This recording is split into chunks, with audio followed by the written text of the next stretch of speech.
Supreme court ने भ्रामक विज्ञापन के मामले में पतंजलि आयुर्वेद और उसके एमडी आचार्य बालकृष्णन को अवमानना का नोटिस जारी किया है। पतंजलि के खिलाफ इंडियन मेडिकल एसोसिएशन यानी आईएमए ने 2022 में मामला दर्ज कराया था। आईएमए ने याचिका में कहा कि बाबा रामदेव सोशल मीडिया पर एलोपैथी के खिलाफ गलत जानकारी फैला रहे हैं।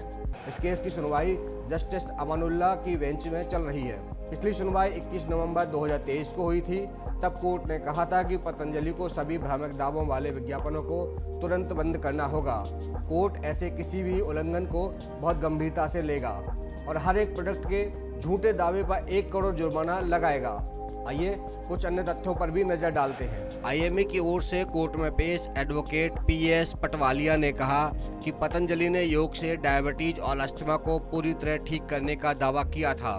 इस पर कोर्ट ने कहा पतंजलि में कोर्ट के आदेश के बाद भी यह विज्ञापन लाने का साहस रहा। अब कोर्ट सख्त आदेश पारित करने जा रही है। कोर्ट को ऐसा इसलिए करना पड़ रहा है क्योंकि पतंजलि कोर्ट को उकसा रही है। कोर्ट ने केंद्र सरकार के खिलाफ भी सख्त टिप्पणी की। जस्टिस अमानुल्लाह ने कहा पूरे देश को धोखा दिया जा रहा है और सरकार आंख मूंदे बैठी है। कोर्ट ने निर्देश दिया था कि पतंजलि आयुर्वेद भविष्य में ऐसा कोई विज्ञापन प्रकाशन नहीं करेगा और यह भी सुनिश्चित करेगा कि प्रेस में उसकी ओर से इस तरह के कैजुअल स्टेटमेंट ना दिए जाएं। बेंच ने यह भी कहा कि वह इस मुद्दे को एलोपैथी बनाम आयुर्वेदिक की बहस में नहीं बनाना चाहती, बल्कि भ्रामक चिकित्सा विज्ञापनों की समस्या का वास्तविक समाधान ढूंढना चाहती है। इससे पहले हुई सुनवाई में भारत के तत्कालीन चीफ जस्टिस एन.वी. रमन्ना ने कहा था कि बाबा रामदेव अपनी चिकित्सा प्रणाली को लोकप्रिय बना रहे हैं, लेकिन उन्हें अन्य प्रणालियों की आलोचना क्यों करनी चाहिए। हम सभी उनका सम्मान करते हैं। उन्होंने योग को लोकप्रिय बनाया, लेकिन उन्हें अन्य प्रणालियों की आलोचना नहीं करनी चाहिए। बाबा रामदेव ने दावा किया था कि उनके प्रोडक्ट कोरोनिल और सौसारी से कोरोना का इलाज किया जा सकता है। इस दावे के बाद कंपनी को आयुष मंत्रालय ने फटकार लगाई और इसके प्रमोशन को तुरंत रोक लगाने को कहा।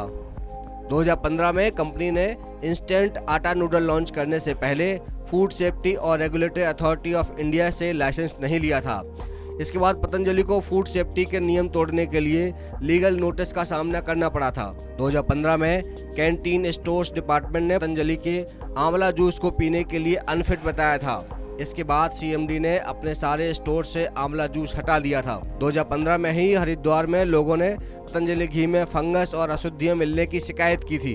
2018 में भी एफएसएसआई ने पतंजलि को मेडिसिनल प्रोडक्ट गिलोय घनबटी पर 1 महीने आगे की मैन्युफैक्चरिंग डेट लिखने के लिए फटकार लगाई थी। कोरोना के अलावा बाबा रामदेव कई बार योग और पतंजलि के प्रोडक्ट से कैंसर, एड्स और होमोसेक्सुअलिटी तक ठीक करने के दावे को लेकर विवादों में रहे हैं। इस खबर में फिलहाल इतना ही। ऐसी रोचक जानकारियों और अपडेट के लिए बने रहिए एबी न्यूज़ के साथ। नमस्कार।